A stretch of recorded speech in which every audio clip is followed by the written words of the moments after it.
I'm going to make a little bit of a video standing outside here. So as you know, last night we had some rain, but today we've had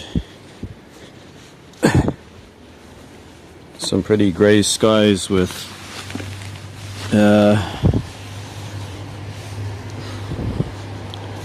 some wet weather coming through, but it amounts to nothing.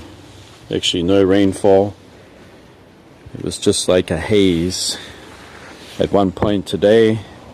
It's pushed the humidity up, and that means that even now it's close to 7 o'clock at night and it's 14 degrees. It's warm, and that is because, as I said before, when we do get anything that's remotely like wet weather, or even just a haze or a slight drizzle of water, of rain that is, it'll come from the east, which is the Pacific side, and that's what's happened right now. We've had some of that weather come through. So these plants down here, they haven't finished flowering, but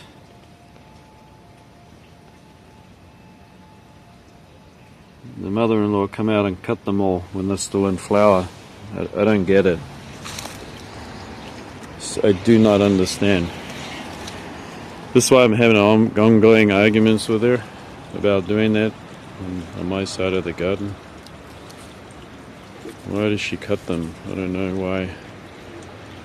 I can't get any reasoning out of her. This is a Dendrobium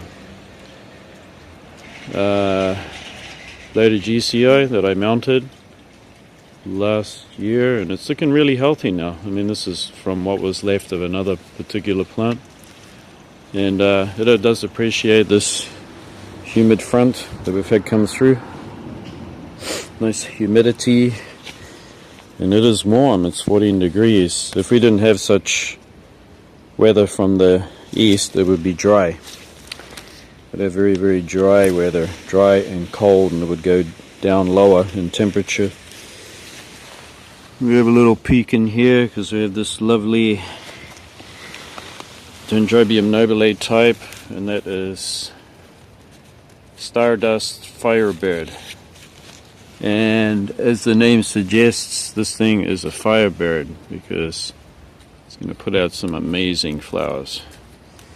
So glad that it recovered and grew well, and it's looking really nice and natural under here, if you ask me. And this is my Dendrobium baby green eye, and wouldn't be surprised if it starts putting out buds somewhere on it. Hopefully the snap will stop those birds coming in, because they had a feast last year. I got no flowers at all from it.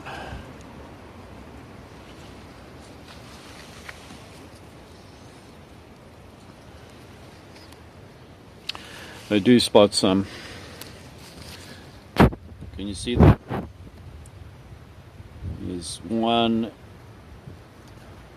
2, 3, and 4.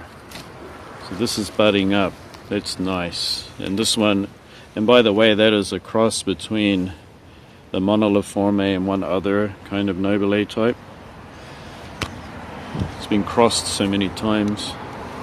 And pretty sure that this one is budding up, and you can see the long protrusions off the stem.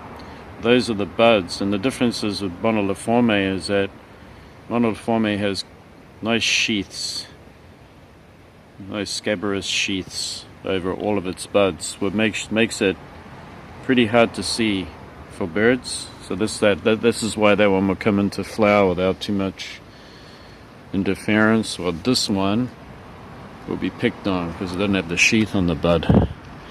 And that one there is also another hybrid that is much larger, and it's also got Monoliforme in it. That's why it does so well. I got to get these orchids out of here.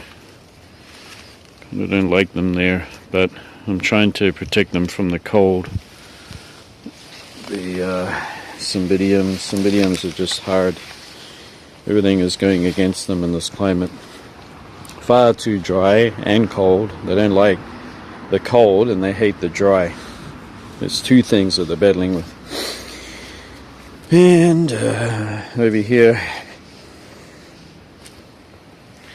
is another one. It's another Dendrobium green eye, baby green eye. Doing really well there. And that one should bud up too. I just can't get close enough to it. But guaranteed it'll be having buds popping up everywhere on it. This is another very small one that I'm not sure what it is, but it'll have yellow flowers. And does it have any buds?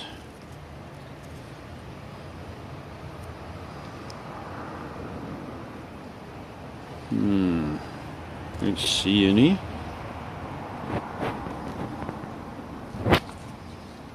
Don't see any.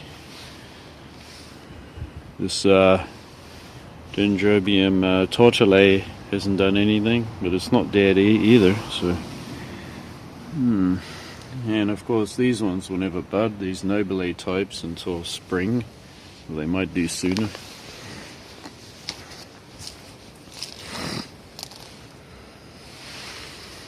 This is a monoliforme, and just having a check over it. It has no buds, but it's healthy. And here's another one. There's another monoliforme, and doesn't have any buds on it, but it's a healthy plant.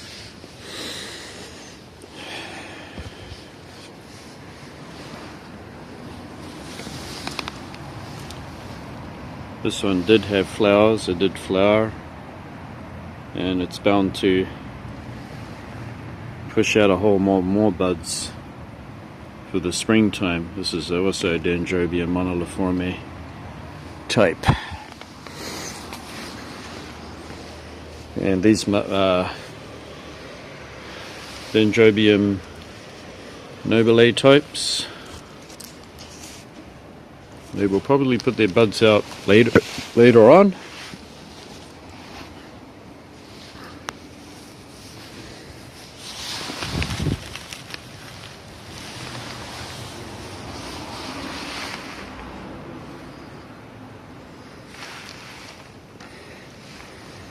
This is looking twisted in the pot.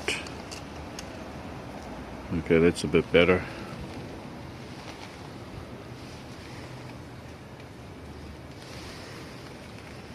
Looking forward to it getting buds on it.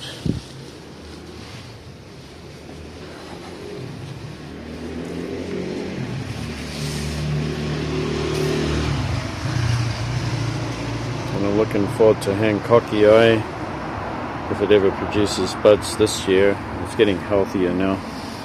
And this one was knocked out of its pot and hit the ground. And I put it back in the pot. Hopefully nothing was broken on it. Same with this one. This one is a native and it was knocked out of its pot. And I don't know how much damage it got, if it got any broken stems. But all the damage is reversible over time. But if you break all the new growth, that's all the possible places that it can flower from. Down here is a Cymbidium Garingii, and it's a variegated leaf one, but didn't flower last year. We'll see what happens.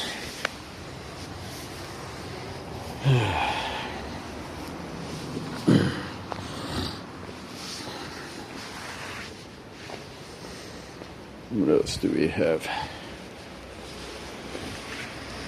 This is the Dendrobium Laodicei, and this one really does put up with cold. It's going to go all the way through the winter, no problem, even with the super low temperatures, even though it's not native to this country. It still does well. I put out a nice lot of growth this year, so I'm hoping to get quite a few blooms on it.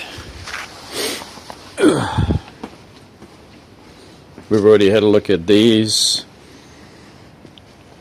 So compared with yesterday, or was it the day before, they've dried out.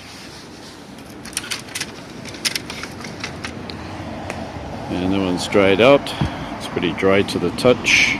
These are the kind of Vandas, yes, they do dry out over the winter. Other Vandas from tropical Asia, those great big large things, they do not like drying out at all. But these are the native ones that have evolved here. And these ones have also dried out, so you can touch the root bulbs quite dry now. And they are looking super healthy.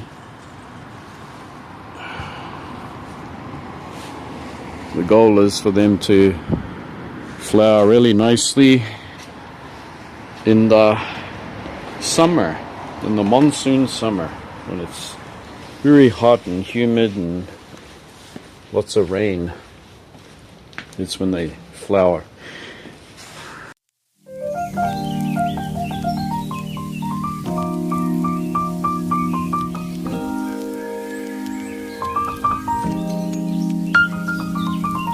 Alright, here we are inside, and it's 20 degrees, 60% humidity.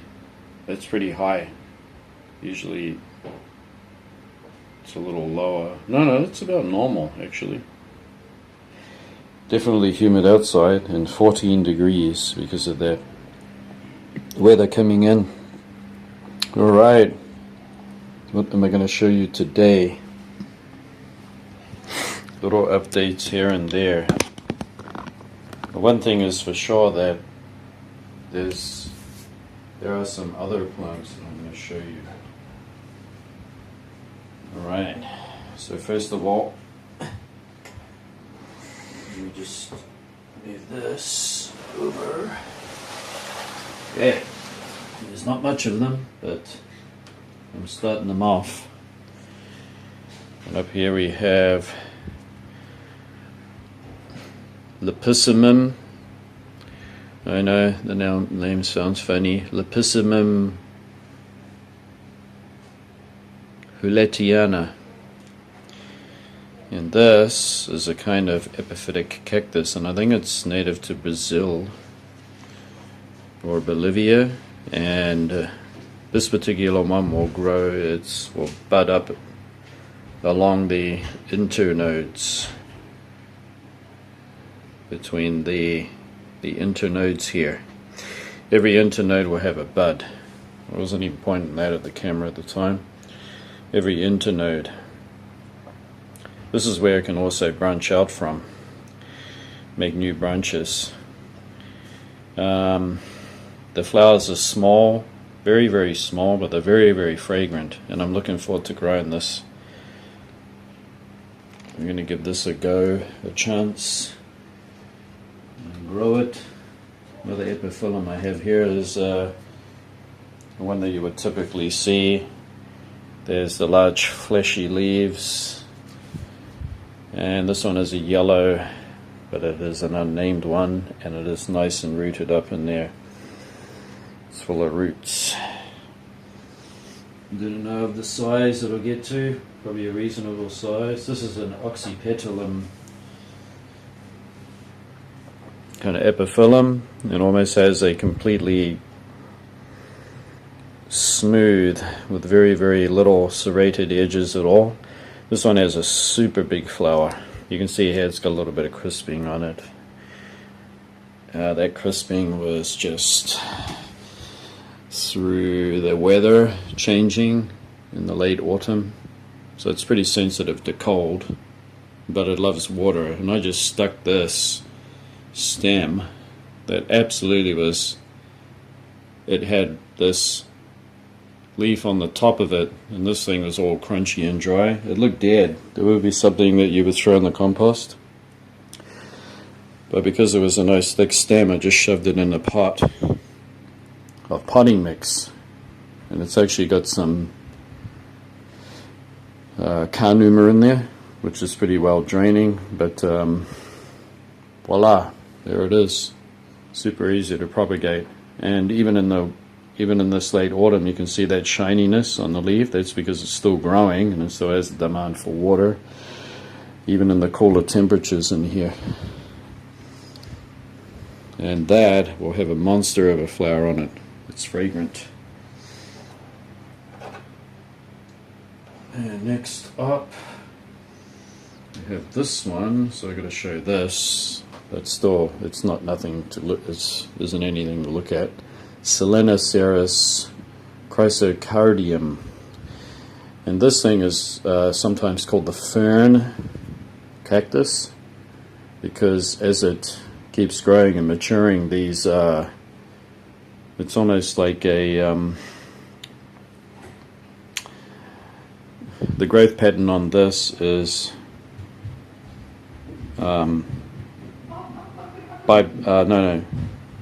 pinnate, as in if you look at a fern and it has the central growing point and all the leaves coming off, it's called pinnate. It's almost pinnate. But as it gets bigger, these gaps here will actually close up and it'll start looking more and more like a fern, and it'll get bigger and bigger and just hang down like lingulate, like big tongues hanging down. It's magnificent. It's a magnificent plant, and it has nice roots in it, and it's part of these epiphytic cacti that I want to grow. Why do I want to grow them? Because they have magnificent flowers, fragrance, and some of them can be really easy. This next one is a Pseudorhipsalis ramulosa, and it came with all these fruits on it.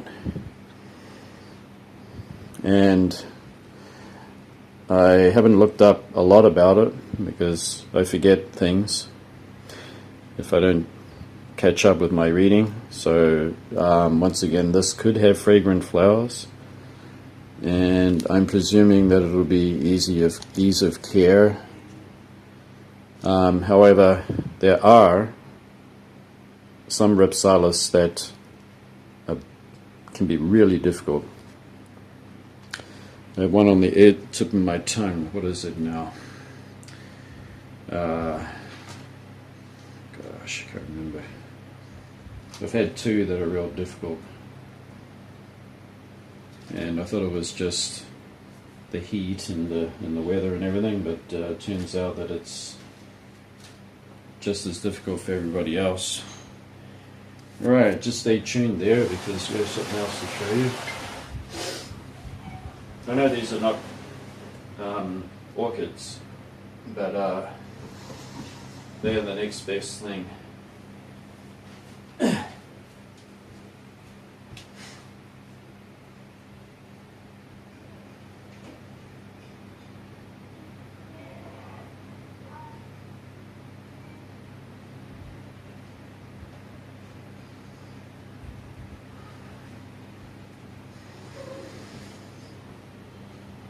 This magnificent thing here with all its strappy leaves.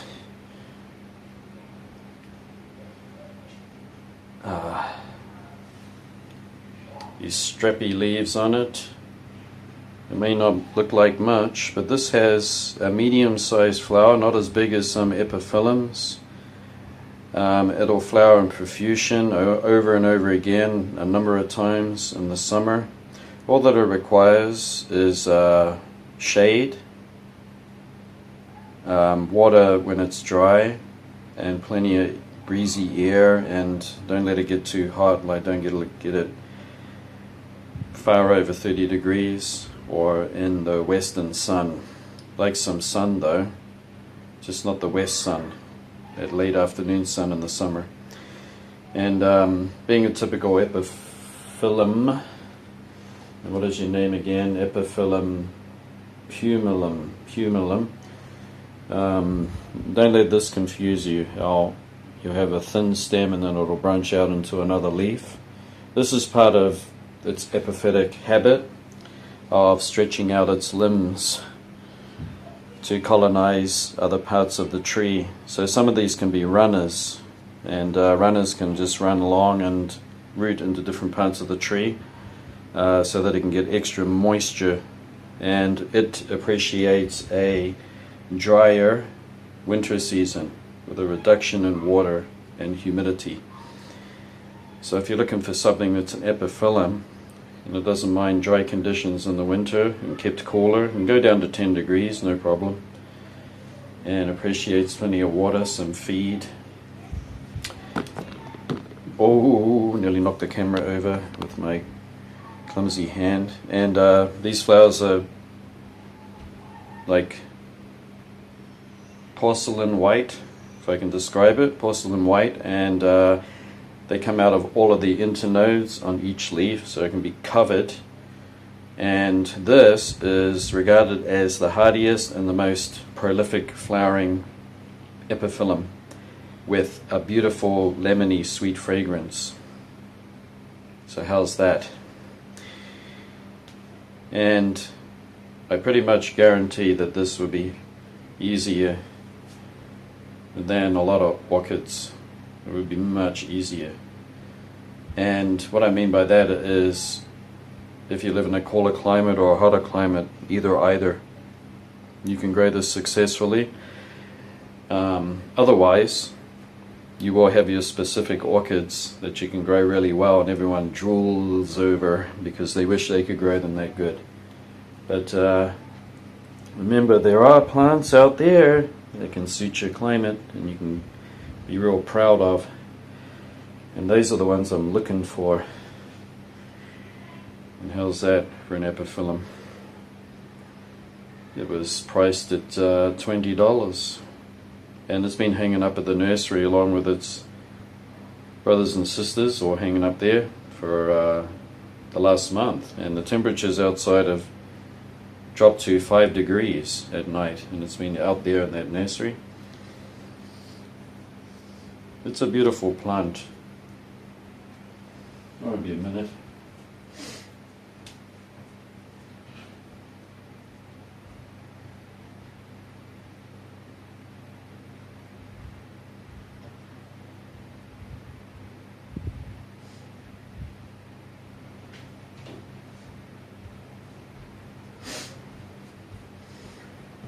Nobody get upset now and think that I'm trying to twist your arm away from your love and your passion.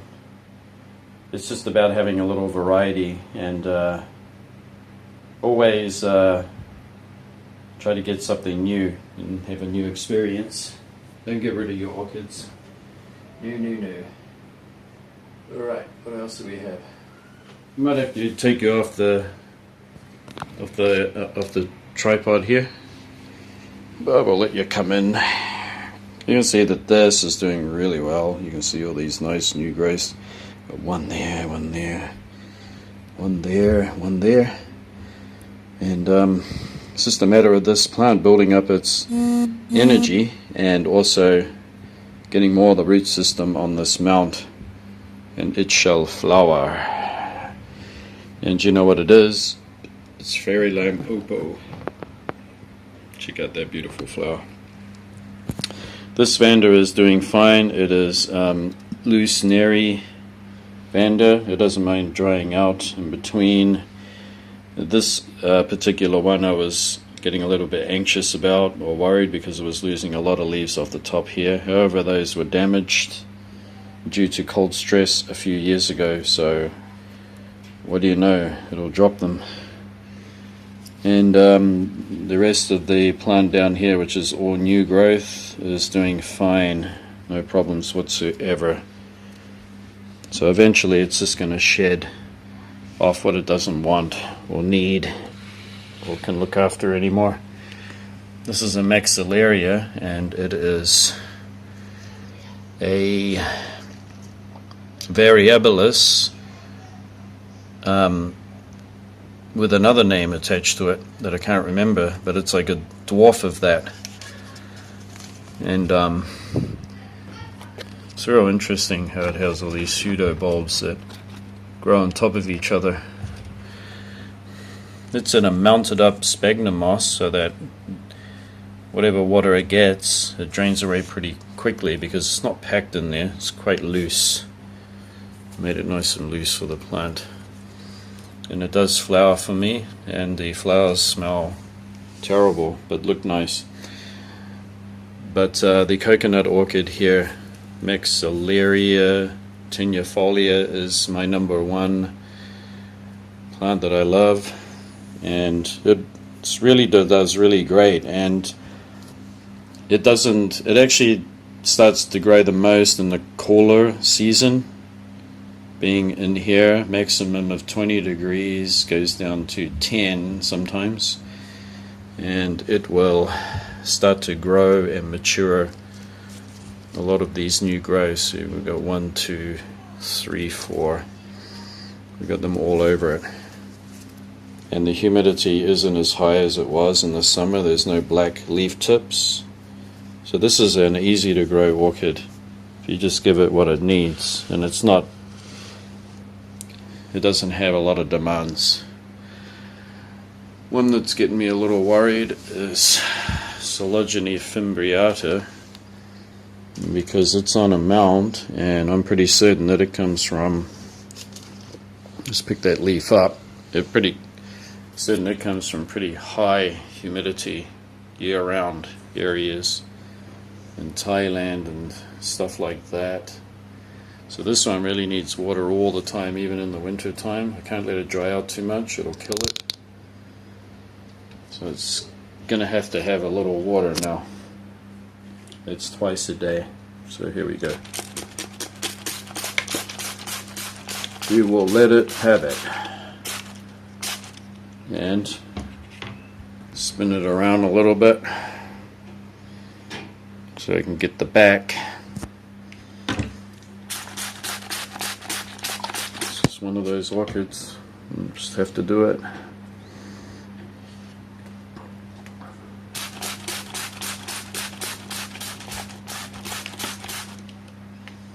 It's not one for drying out and being left dry for too long. It doesn't like it one bit. This Vander is calmed down a bit. It was being a little bit sad and dropping some leaves, but if it keeps dropping them, then I got a major problem. I'm aiming the water just at the root system to hydrate it and give it what it needs. Other than that, it does have some Vander falcata in its breeding, and it is able to handle drier during the winter.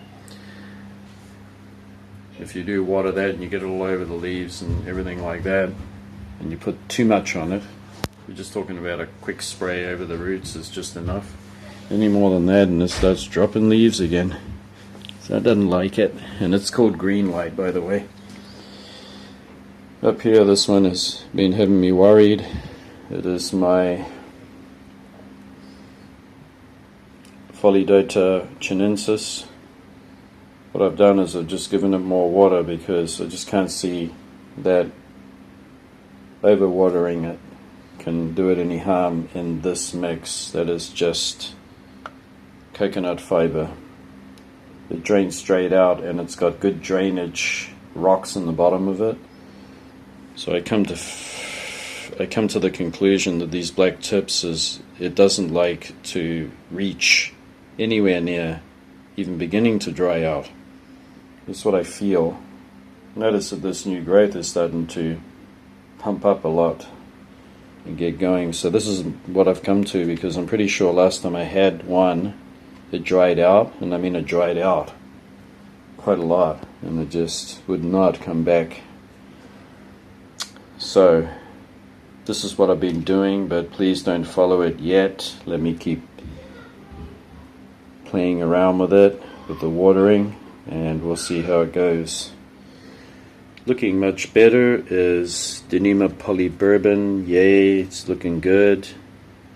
All of the growth that's remaining on it is untouched. It lost a little of the newer growth because of the transition between winter and summer and winter, and then into autumn. But it is fine now. And when it gets a nice happy covering of green moss on the surface, that means that it's nice and happy. Kind of likes just in between moist, but just moist. but if you can squeeze water out of that moss, that's too much. It's just moist, kind of like if you look at this moss. If you can imagine moss on a tree, it's just damp. It likes that. That's what its favorite conditions are. And you can see through here that's a Japanese. I'm going to find out how to get in here. That's a Gastrochylis japonicus, and that's looking fantastic. Really fantastic. It just gets watered in the morning and misting all over, so it's nice and thoroughly saturated, and it's on cork, and then it dries out. And down here, the one that got me worried about the black tips is this Porpax, Epidendrum Porpax. It's doing quite well. And we got another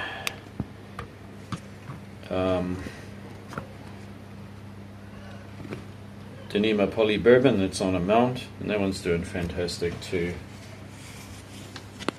Out we come. And here is one of the ones that have never been able to bloom yet, but it is pushing out a lot of new growth, and it's in sphagnum, but it's not all the way down to the bottom. It does have a lot of big ear spaces around the bottom, and that is Cattleya iricolor. It's got the sulcate bulbs, which means that you get that longitudinal grooves in the bulbs, which makes it make it look like that you've underwatered it, but you haven't. They naturally have that. There's no way I could give this any more water, because that is just a little moist at the moment, and that's about how it likes it. Doesn't like to be soaked, just likes to be moist, kind of like if you grew moss. That's how it likes it. So I'm just going to stick to what it likes. I'm not going to push it to try things that it doesn't want. And there is the thing about orchids is that they are not plants that you can take out of their environment and give them a new one. I'll tell you a plant you can do that with. It's called wisteria. That thing has been taken out and put in other countries with complete opposite seasons. Instead of a dry winter season with no rain, a wet, semi-tropical weather, and the thing just goes berserk and grows like a monster. Now those are the Fabaceae family, but orchids are can be delicate. They don't like to be taken out of their environment and introduced to a complete different weather pattern. It just doesn't work with them. Geez, that leaf tip is getting a little bit dark again. Yeah. Oh my gosh, I'm gonna have to feel it. This one is kind of just damp enough that it could grow moss, and that's my Epidendrum furcatum.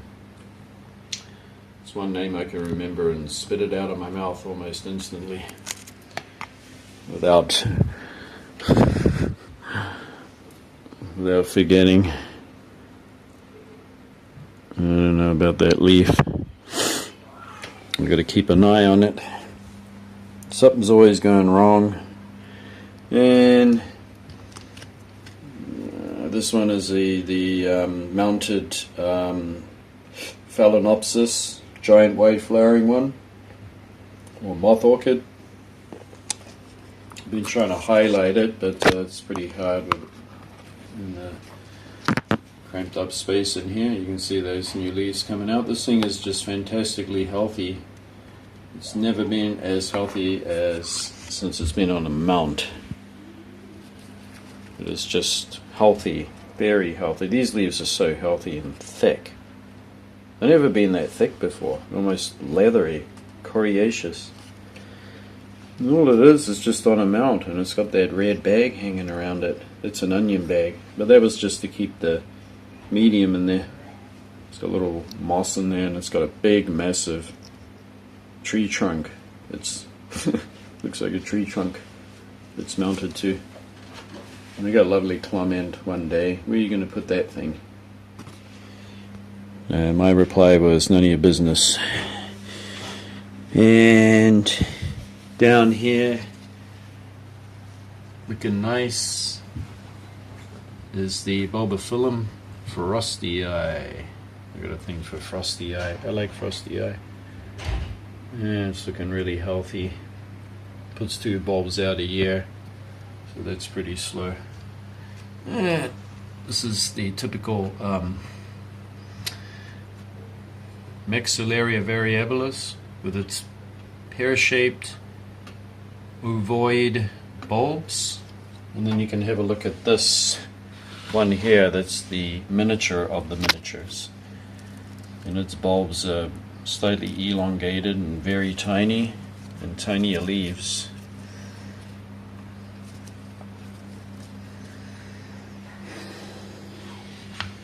They love to be humid in the summer. Nice airflow with humidity and a little bit moist, but not soaking wet. These are my Stapelias. Okay, I made a dreadful mistake, and I shouldn't have cut the keikis off my Dendrobium chrysitoxin, but being such a tough, strong grower, I have faith that they will grow and they'll be fine. But a better way, and it's true, after watching Nelson, Nature Nelson, it's better if, so we got, for instance, 2 keikis here. Now, they don't have any roots whatsoever, and they probably will never have roots. But the best way is to cut, it seems like a shame, but you should cut the cane off so that they can still suck up nutrients as they grow on their own. But actually these don't have any roots on them, so I wouldn't cut them off. Do I have anything with the roots? I think I did leave some parts on it that had roots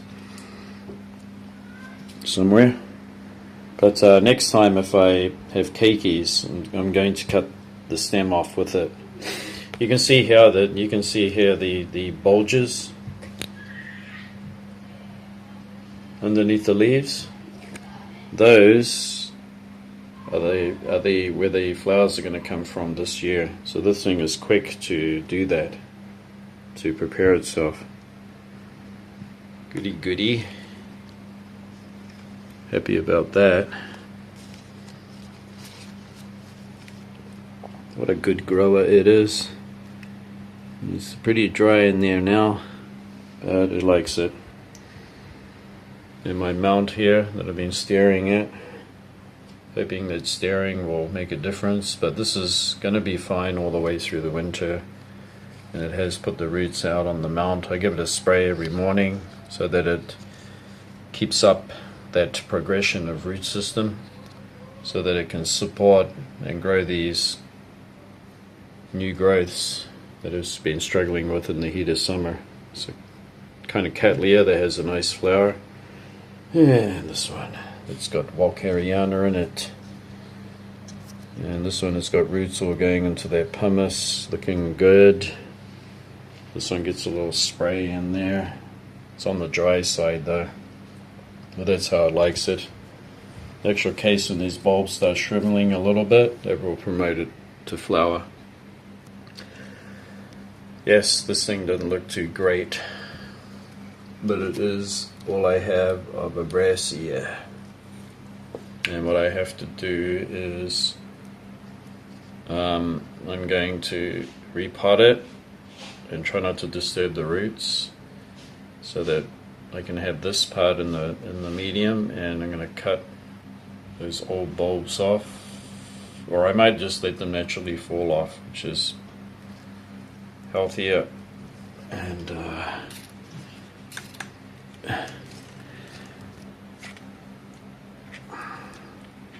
looks like it's already trying to rot on me. It is.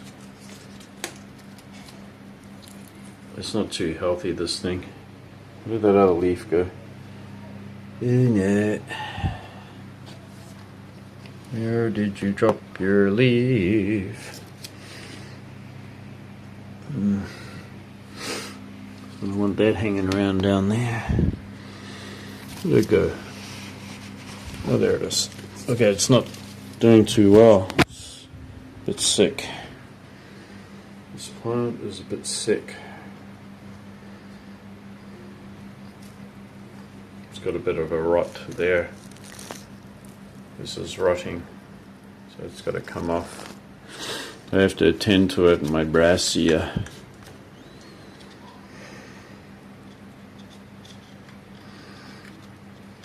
I think I'm going to leave it alone now. I'm not give it any water at all. Just going to leave it alone. Let it be dry, and I'm going to save the newer growth on it and get rid of this older back stuff.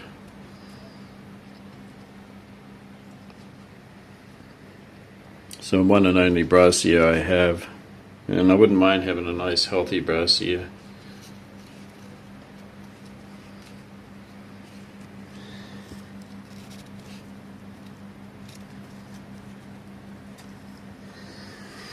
Things happen. Plants get sick. I'm pretty sure I got beaten up by some pretty mean hot weather at one stage, and that's going to weaken it. That's why it's got these black bulbs. That is burning from 1 year. So what I should have done is I should have attended to it in the beginning of spring last year. I should have cut those dying bulbs off and tried to grow the front part of it, but it should be fine. I'm not going to touch it. I'm not going to give it any more water. We'll see what happens. It has to survive until the spring when I can deal with it. This has got nice roots. Look, it's growing in sphagnum, and it's a Carulia type Vanda. Cattleya. Easy, nice and easy. This is what a healthy plant should look like that I've been growing. Yeah, this Bifrenaria, Cerinthiana, Terrantheniana or something. Often called the banana orchid because they look like bananas, little bananas. And check out those. Got 2 new growths coming out, and I'm not sure if they're going to be bulbs. That one looks like a bulb, and they could be new bulbs. So this thing is just trying to put out more growth and more growth, and it has a tendency of pushing out these roots, looking for water. Although it does have a drier winter season, and if you see it in habitat, you'll see it growing up. Possibly 3 meters to 4 meters up small trees, which is something like just out of arm's reach, and it can be right down close to the ground, just a few inches from the ground, coming out of a big knobbly part of the tree that's often covered with mosses, and during the drier season those mosses will kind of crisp up a little bit as it gets drier. But this is a super easy to grow orchid. All it has to do now is flower for me. That's all it has to do. So that's nice. Another one I'm looking forward to getting it to flower is Jenkinsonii, Dendrobium Jenkinsonii, native to Laos and Thailand and Burma. I could be wrong, sorry, I might have made a mistake about my distribution. But these bulbs at the bottom are nice healthy bulbs that grew over the summer, and the top part succumbed to the harsh cold last year, so it didn't survive even though it had foliage from the conifer covering it. It was not cold hardy with temperatures below zero constantly, and it starts to damage it. But the rest of it is fine and doing well. It's just on a piece of plastic. And I give it a little spray in the morning. Nothing to activate its growth, but to imitate its habitat where it gets a little moisture. Up here we got this Cattleya lindii, and I broke off a growth and I regretted it a lot, but what could I do? And I'm pretty sure it's going to flower, because I can see something coming out of here. So no more touching it in case I break it. I am looking forward to seeing its flowers. I've been dying to see them. Didn't have them last year, but now since it's such a much healthier plant and it came back from the close death, from being on the balcony and being put under that tremendous heat, it's looking so much better. Same with Brassica. So Brassivola nodosa is looking much better. I can actually touch the branches now, and they are firm and healthy. It didn't want any water, even though I aimed the water around at the bottom here. It just didn't like it. It protested to me, dropped leaves. So I stopped it, left it alone. Up here is my, look at the roots on this. They're pretty neat.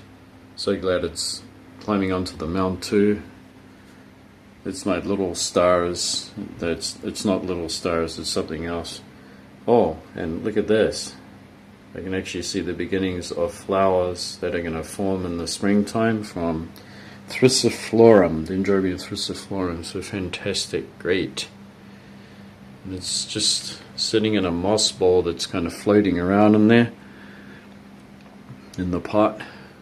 Because I got worried, I pulled it out, I thought I had grubs in there. There's damn Japanese beetles, chafer beetles. They are a menace to crops and trees and everything. They eat everything. They all land on their favorite trees and they strip them bare. They eat them and then they lay eggs in anything that's a potted plant. And they have huge grubs. They eat all the root systems. They can be devastating to anything, so I have to use a kind of insecticide, and I don't use it when they're flowering. I use the insecticide well after flowering, when all the pollinators have gone and I don't hurt them, and that would be probably September. I have to do it. And this one here has got bulges in the nose here too. I can feel them. So that means that these two new growths are looking great and they are going to flower for me. So I'm really happy about that, and possibly this one too. That's nice. Okay, what else can I show? I think that's about it for now. I've shown a lot. Oh, we've got the Oenella polystachys, which is not dropping any leaves and it's not looking bad. It's just not growing a lot, and it looks much happier this way than when it was in a pot. And I do need to give that a little bit, because it is a moisture loving epiphytic, and it doesn't have any pseudo bulbs or anything, so it just needs to have moisture a couple of times a day. And we'll see how that goes. It'll get introduced outside from the springtime. We'll see how much growth this puts on. It has some of my most favorite fragrance and abundance of flowering, if I can get it to grow. Really looking forward to this growing, of course.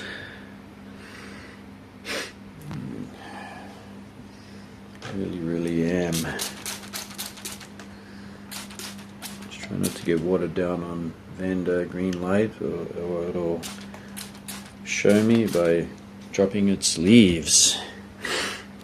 Alright, and that is it. Thanks for watching, and this is a kind of, this is also this is from the Philippines, 1,500 meters up, and it is absolutely jam-packed in that little pot. I can't remember, it's dendrochilum, So these are core loving, so it's got to go with the cotyledons there. And it does go outside, but we'll see how it goes. If it doesn't like growing in its position, we can always move it to higher light, so that's no problem. Everything's a test. Alright, and that wraps it all up. Thanks for watching again. Hope you enjoyed this, and we'll see you again pretty soon. Bye bye.